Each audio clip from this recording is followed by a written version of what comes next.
सिया राम जय जय सिया राम, सिया राम जय जय सिया राम। बंधुओं, महाराज दशरथ को कौन नहीं जानता। जो भी सनातन धर्म में जन्म लेता है वह रामायण का अनुयायी जरूर होता है। अतः श्री रामचंद्र जी के पिता महाराज दशरथ को हम सभी जानते हैं, पर क्या हम जानते हैं कि महाराज दशरथ पूर्व जन्म में कौन थे? पूर्व जन्म की उनकी क्या कथा है, आइए जानते हैं। महाराज स्वयंभू मनु और शत्रुपा, जिनसे मनुष्यों की यह अनुपम सृष्टि हुई, वह दोनों पति पत्नी के धर्म और आचरण बहुत अच्छे थे। आज भी वेद जिनकी मर्यादा का गान करते हैं। राजा उत्तानपाद उनके पुत्र थे, जिनके पुत्र प्रसिद्ध हरिभक्त ध्रुव जी हुए। उन मनु जी के छोटे लड़के का नाम प्रियव्रत था, जिनकी प्रशंसा वेद और पुराण करते हैं।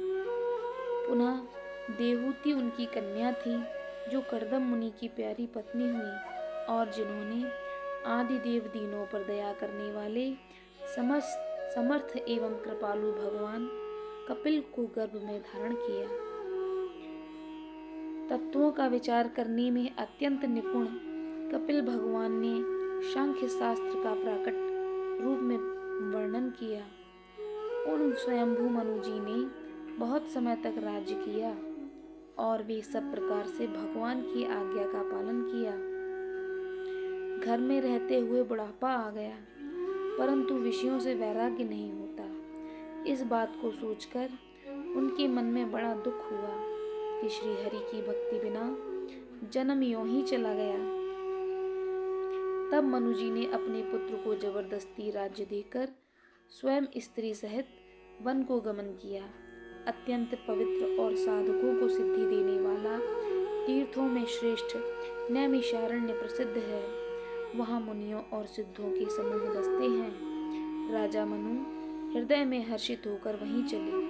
वे धीर बुद्धि वाले राजा रानी मार्ग में जाते हुए ऐसे शोभित हो रहे थे मानो ज्ञान और भक्ति ही शरीर धारण किए जा रहे हों। चलते चलते वे गोमती नदी के किनारे जा पहुँचे। हर्षित होकर उन्होंने निर्मल जल में स्नान किया।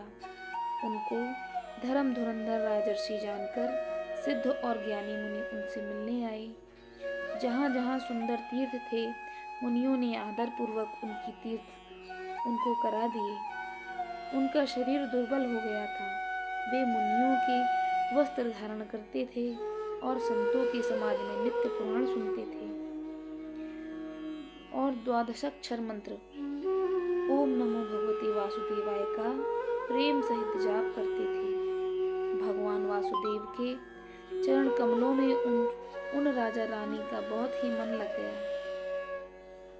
वे साग फल और कंद का आहार करते थे और सच्चिदानंद ब्रह्म का स्मरण करते थे। फिर वे श्री हरि के लिए तप करने लगे और मूल फल को त्याग कर केवल जल के आधार पर रहने लगे।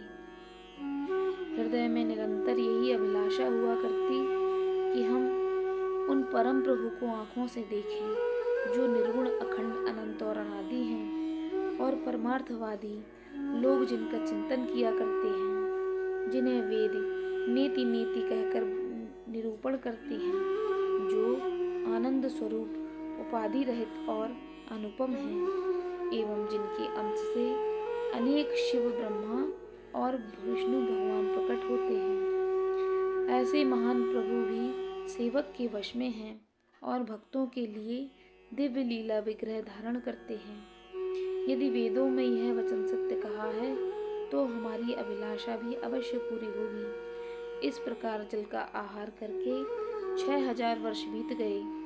फिर 7000 वर्ष के वायु के आधार पर रहे।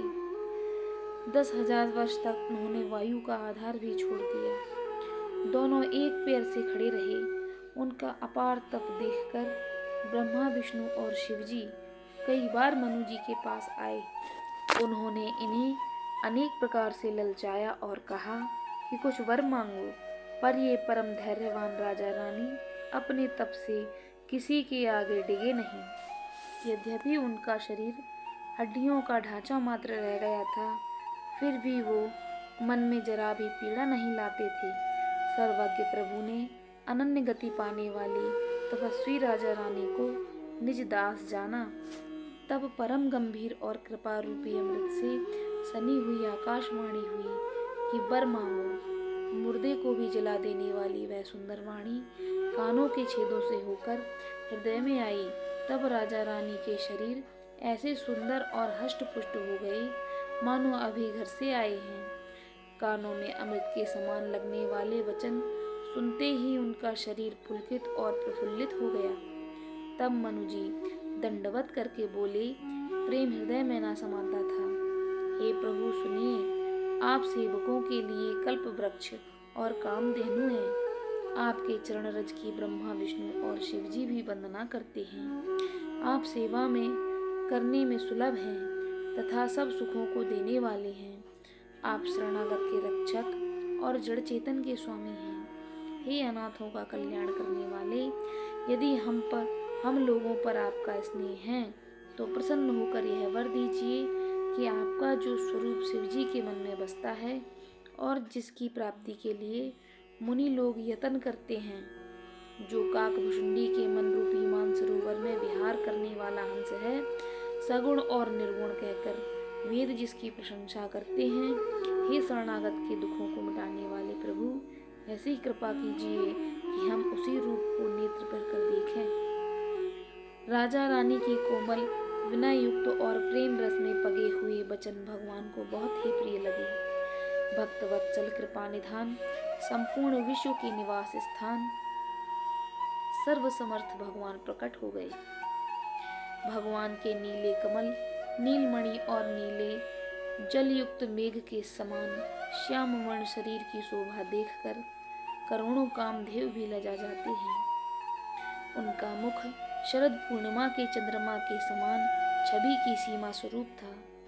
गाल और ठोड़ी बहुत सुंदर थी। गला शंख के समान उतार चढ़ाव वाला था। लाल होंठ, दांत और नाक अत्यंत सुंदर थे। हंसी चंद्रमा की किरण वाली को नीचा दिखाने वाली थी। नेत्रों की छवि नए कमल के समान बड़ी सुंदर थी। मनोहर चितवन जी को बहुत प्यारी लगती थी। टेढ़ी भौहें कामदेव के धनुष की शोभा को हरने वाली थी। ललाट पटन पर प्रकाशमय तिलक था। कानों में मकराकृति कुंडल और सिर पर मुकुट सुशोभित था। टेढ़े काले बाल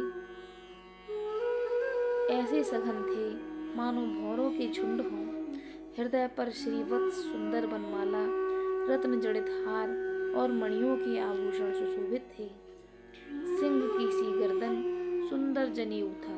भुजाओं में जो गहने थे वे भी सुंदर थे। हाथी की सूंड के समान सुंदर भुजदंड थे।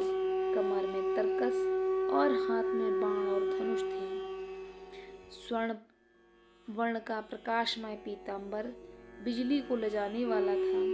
पेट पर सुंदर 3 रेखाएं थीं। नाभि ऐसी मनोहर थी मानो यमुना जी के भंवरों की छवि को छीन लेती हैं। जिनमें मुनियों के मन रूपी भंवरे बसते हैं, भगवान के उन चरण कमलों का तो वर्णन नहीं किया जा सकता। भगवान के बाएं भाग में सदा अनुकूल रहने वाली शोभा की राशि, जगत की मूल कारण रूपा आदि शक्ति श्री जानकी जी सुशोभित हैं। जिनके अंश से गुणों की खान अगणित लक्ष्मी, पार्वती और ब्रह्माणी उत्पन्न होती हैं तथा जिनकी भौं के इशारे से ही जगत की रचना हो जाती है, वहीं श्री सीता जी श्री रामचंद्र जी की बाई ओर स्थित हैं। शोभा के समुद्र श्री हरि के रूप को देखकर मनुष्य रूपा नेत्रों के पट रोके हुए एकटक रह गए। उस अनुपम रूप को वे आदर सहित देख रहे थे और देखते ही अघाते ही न रहे। आनंद के अधिक वश में हो जाने के कारण उन्हें अपने देह की सुध भूल गई। वे हाथों से भगवान के चरण पकड़कर दंड की तरह सीधे भूमि पर गिर पड़े। कृपा की राशि प्रभु ने अपने कर कमलों से उनके मस्तक को स्पर्श किया और उन्हें तुरंत ही उठा दिया। फिर कृपा निधान भगवान बोले, मुझे अत्यंत प्रसन्न जानकर और बड़ा भारी दानी मानकर जो मन को भाए वही वर मांग लो। प्रभु के वचन सुनकर दोनों हाथ जोड़कर धीरज धरकर राजा ने कोमल वाणी से कहा, हे नाथ, आपके चरण कमलों को देखकर अब हमारी सारी मनोकामनाएं पूरी हो गईं।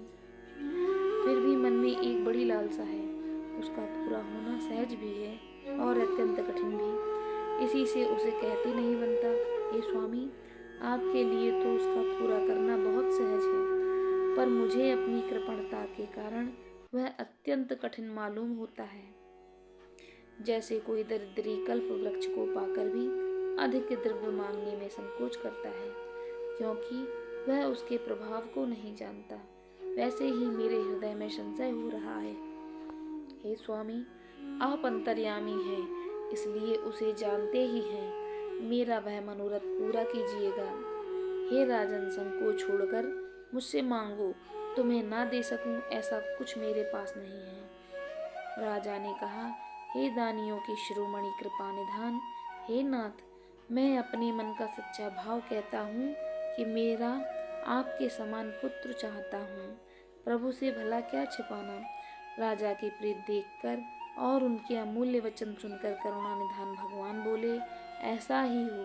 हे राजन, मैं अपने समान दूसरा कहाँ जाकर खोजूंगा, अतः स्वयं ही आकर तुम्हारा पुत्र बनूंगा।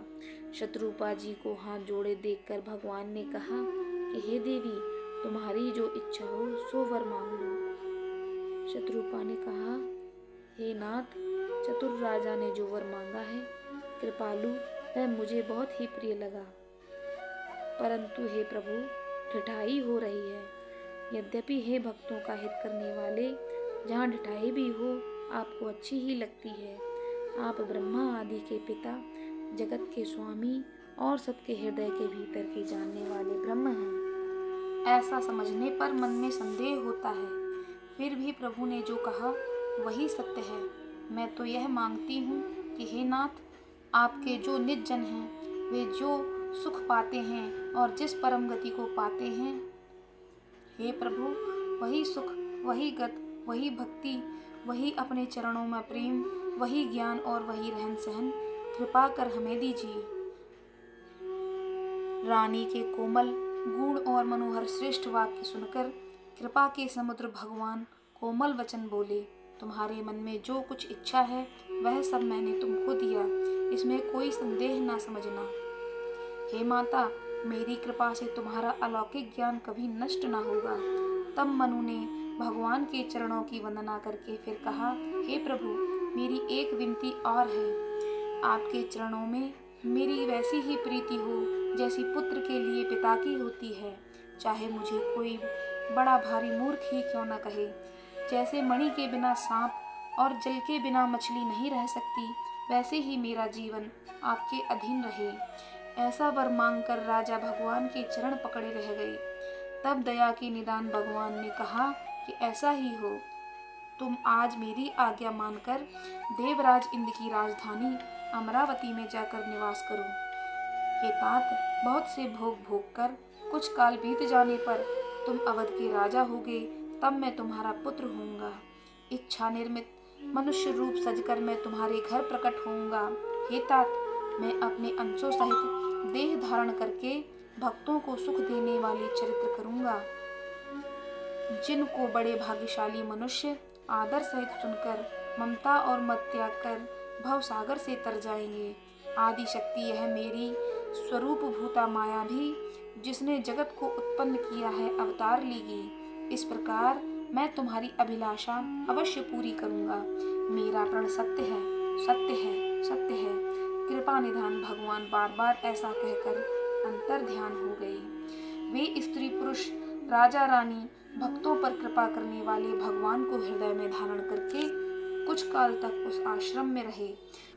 फिर उन्होंने सहज ही बिना किसी कष्ट के अपना शरीर अपनी इच्छा से त्याग दिया और भगवान इंद्र की नगरी अमरावती में जाकर वास करने लगे। वही महाराज मनु और महारानी शत्रुपा जब त्रेता युग में राम अवतार हुआ, तब वो महाराज दशरथ के रूप में और महारानी कौशल्या के रूप में अवतरित हुए और उन्होंने भगवान के पिता होने का सुख पाया।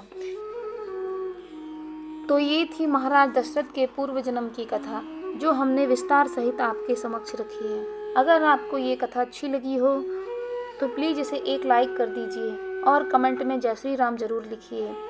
इसी तरह की वीडियो आगे देखने के लिए हमारे चैनल को सब्सक्राइब कर लीजिए। हम नित्य ही प्राचीन कथाओं और पौराणिक कथाओं को लेकर आपके समक्ष आते हैं। आप हमारी कथाओं का अवलोकन अवश्य करें। हमारे वीडियो की नोटिफिकेशन आपके पास सबसे पहले पहुंचेगी, इसलिए हमारे चैनल को सब्सक्राइब कर लीजिए और सनातन धर्म को यूं ही आगे बढ़ाते रहिए। जय श्री राम। धन्यवाद।